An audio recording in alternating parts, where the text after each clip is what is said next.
இயேசுவின் நாமத்தினாலே இந்த மதிய வேளையிலே உங்களை அன்போடு விட வாழ்த்துகிறேன். குயவனே என்ற நிகழ்வின் அடிப்படையிலே ஜெபத்தின் மேன்மையை குறித்து நாம் தியானித்துக் கொண்டே இருக்கிறோம்.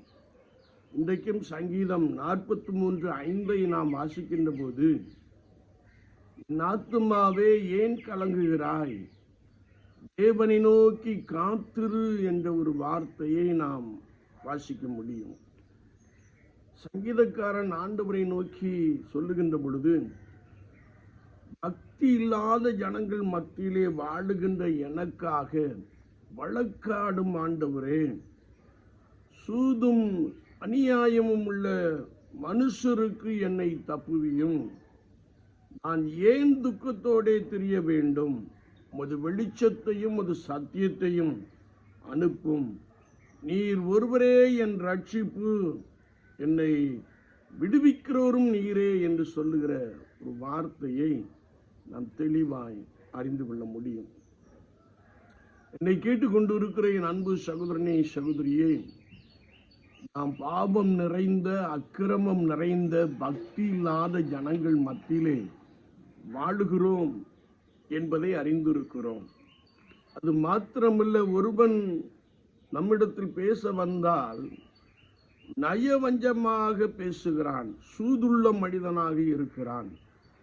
ஐயோ, என்னை இப்படியல்லவா ஏமாற்றி விட்டான், நான் எவ்வளவாய் நம்பியிருந்தேன், என்னுடைய சம்பத்துக்கள் எல்லாம் என்னை விட்டு போகிறதே என்று சொல்லி நீ புலம்பிக் கொண்டிருக்கிற ஒரு நபராய் காணப்படலாம்.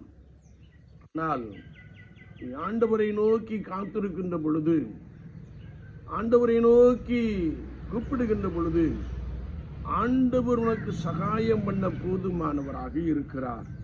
வேதத்தை நாம் வாசிக்கின்ற பொழுது, மனுஷரால் அடைந்த ஏமாற்றத்தின் நிமித்தமாய் நீ துக்கத்தோடு கூட இருக்கிற ஒரு நபராய், அல்லது நீ நம்பினவர்கள் உன்னை கைவிட்டு விட்ட நிலைமையிலே நீ மிகவும் வேதனைப்படுகிற ஒரு நபராய் காணப்படலாம்.